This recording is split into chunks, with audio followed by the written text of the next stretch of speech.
What you probably don't know is alcohol blunts your protein synthesis by up to 37% after a workout. That's the muscle you trained for, gone. After 40, the effects are bigger and the reasons are specific. So let's go through them. Quick note first, I'm not a doctor and this is not medical advice. It's the research cited on screen so you can make your own call. Stay to the end because the honest answer isn't never drink again. It's better than that. After you train, your body flips on a process called muscle protein synthesis, or MPS.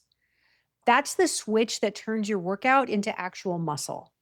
Alcohol blunts that switch. In one controlled study, post exercise MPS dropped by about 24% when alcohol was taken with protein, and about 37% with alcohol alone. That's even when women ate enough protein. And the suppression can hang around for up to 24 hours, long after the buzz is gone. You did the work and then you undid a chunk of it. Here's the part people miss.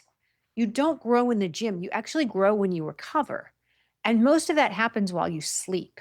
Growth hormone, the one that drives muscle repair and tissue recovery, is released mostly during deep, slow wave sleep. Alcohol sabotages exactly that.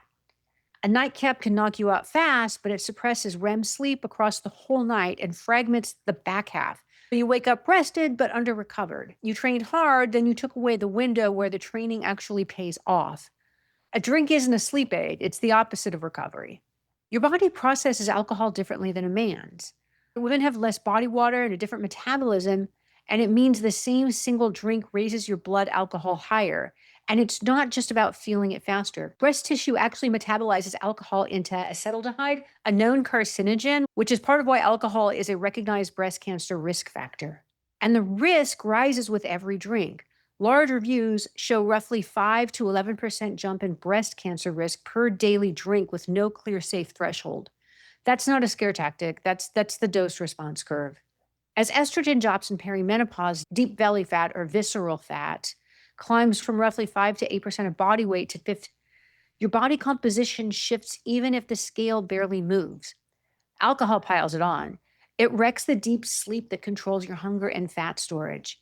And 40 to 60% of midlife women already report brain fog. Alcohol's sleep disruption is a known amplifier. It can make hot flashes worse because it dilates your blood vessels and raises your body temperature. Belly fat, foggy brain, broken sleep, hot flashes. Sound familiar? Here's where I keep it honest because I don't want to fearmonger. Light occasional drinking, a glass of wine once in a while, is unlikely to undo your work. The one long-term trial we have called Beer Hit found moderate intake didn't wreck training gains over 10 weeks. In women at a healthy weight, moderate drinking didn't reliably cause weight gain either. Dose is everything. The problem was never the celebratory glass. I want to be straight with you on one thing because it gets glossed over. A glass of wine a night is daily drinking, not moderate drinking.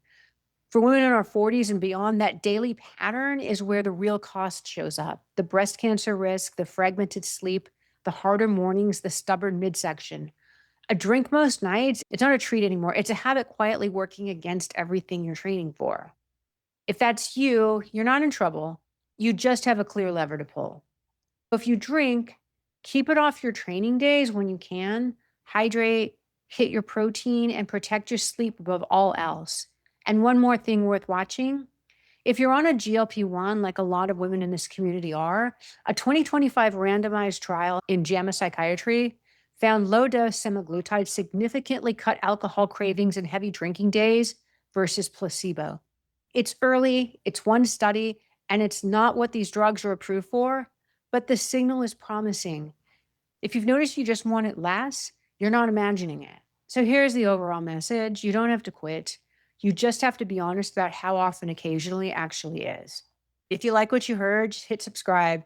And if this was useful, share it with somebody who needs to hear it.